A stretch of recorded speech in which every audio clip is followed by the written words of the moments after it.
Hi, everyone. This is Erina McWilliam-Lopez with 1623 Studios, and I am joined here today by Meghan Monaco, the Dean of Admissions at Endicott College. Meghan, thank you so much for joining us. We're just so eager to hear about some of the innovations that are happening in your department. So tell us, are there any pivots or innovation in terms of how the college admissions process at Endicott is going, especially in this time of the pandemic? Sure, yeah. So thank you so much for having me. Endicott is thrilled to be included in this conversation. It's definitely been an interesting 6 months for everybody, but certainly the college admission process looks a lot different than it did 6 months ago. And we're trying to look at it as an opportunity in ways that we can reach more and more students and give more prospective students the ability to learn everything that there is about the Endicott experience. And I think really when you're looking at how things have changed, it's really felt in three different areas. First and foremost, campus visits.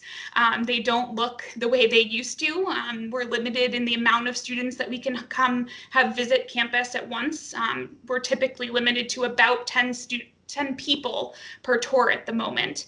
And we did experience, March through July that we couldn't have any prospective students or families on campus.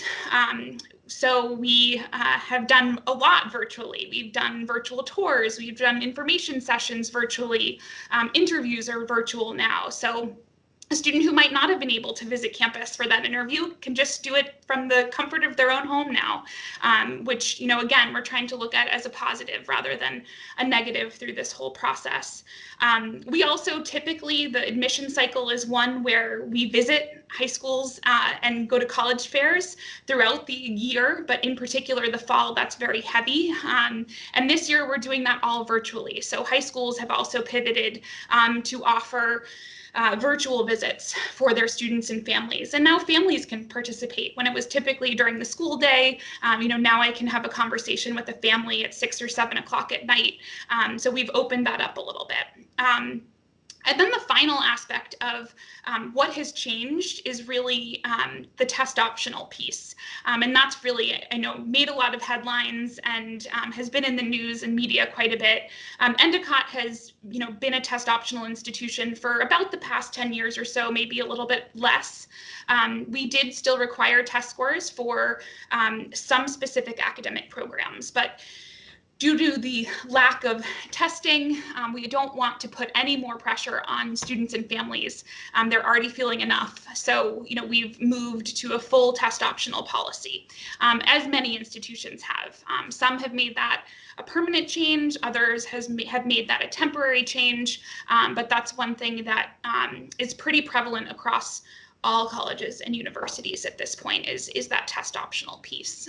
So we're excited about it. We've known how to review applications without it. And I think it's an important shift in the college admission process. Definitely. And so it's back to school season right now. What does the orientation process look like for incoming students right now? Yeah, so for our students, we are fully operational on campus with our students here, in-person classes, online classes, and then we also have hybrid models happening where they spend, a day or two in the classroom and then do outside. We use Zoom a lot for supporting us in that. Probably the biggest limitation that we had in that orientation process was gathering in large groups. So we really had to do as much as we could over Zoom. Orientation groups still met, but they met in much smaller groups than they had before, and doing a lot through Zoom. Our students are expected to keep their own personal kind of pod within themselves and their roommates. They can still go to the dining hall. There are some limitations on how much time they can spend there and how many people can be there at once. But our students have been able to be creative in how they utilize the Cape Ann area. They're able to go to our beaches and spend time outside. The weather is nice now, so that's helpful. We also were able to run our traditional onboarding programs that happen over the summer, which are small overnight experiences, kind of like a pre-orientation. So students can get acclimated to campus and meet a few people before they move into campus. So it's challenging. Our first year students are having a very different experience than normal, but we are trying to keep them engaged as much as possible in the extracurricular realm of their academic experience. Yes, when I think of back to school, I think of, all these student activities and the Halloween season. So I'm sure Yeah. there's all kinds of new pivots happening. And how is I think you definitely spoke to this in terms of how the campus community is interacting. But what are you seeing just on a regular basis that perhaps is surprising in terms of how the campus community is staying connected during this social distancing? Yeah, so what has really impressed me the most about our students is that how they've embraced these kind of new regulations that they have set in place. They are, I think, a part of a generation that understands the significance of this, and they are willing to do anything to be able to stay on campus. They spent enough time at home, and they are really, really eager to be back. So I think that they are so respectful of the community that we have here that they're really willing to follow all of the guidelines that are set forward for them. I was actually just walking on campus before this, and I don't do that as often as I probably should, but classes were changing. So there were a lot of students out and about, and everyone has a mask on. Everyone is kind of with their little pod group. You don't see huge, large groups of people walking across campus. We've also received a lot of great feedback from people who have been touring our campus. Obviously, we can't do as many as normal, but they were very impressed with how well our students are following the protocols. Everyone has a mask on. They're walking around on Hale Street here. They have their mask on. They're just with one or two other students. And again, they are trying to utilize the outside space that we have.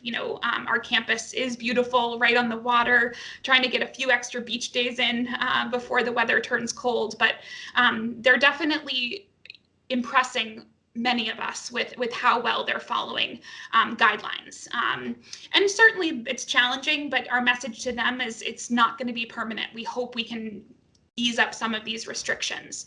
And we've also been very fortunate that we have not had many positive tests on campus. So our students are expected to test weekly, and that has been going very smoothly so far. So That's great to hear. And Meghan, just from your perspective, I'm sure you've seen so many students.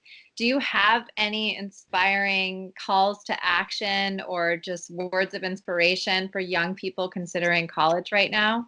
Sure.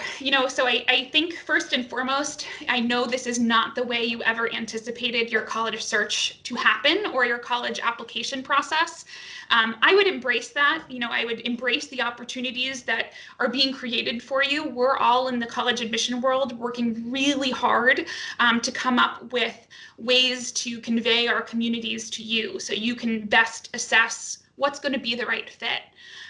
As far as what to do, my best piece of advice is to control the things that you can control. Don't stress out about the fact that your SATs were canceled on Saturday. Focus on those things that you can control, which includes, and I'm sorry, my phone's ringing, working hard in the classroom, doing well academically, and embracing those challenges.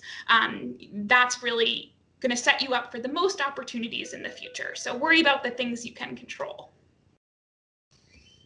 Meghan, thank you so much. This was informative and certainly answering some of the top of mind questions that are circulating in our community about back to school and just college right now. So thank you for joining us. Yes, my pleasure. Thank you so much for having me. And another piece of advice I would say is reach out to all of us that work in admissions. We are happy to answer questions, phone calls, emails. We love to communicate with prospective students and families. So thanks again for having me.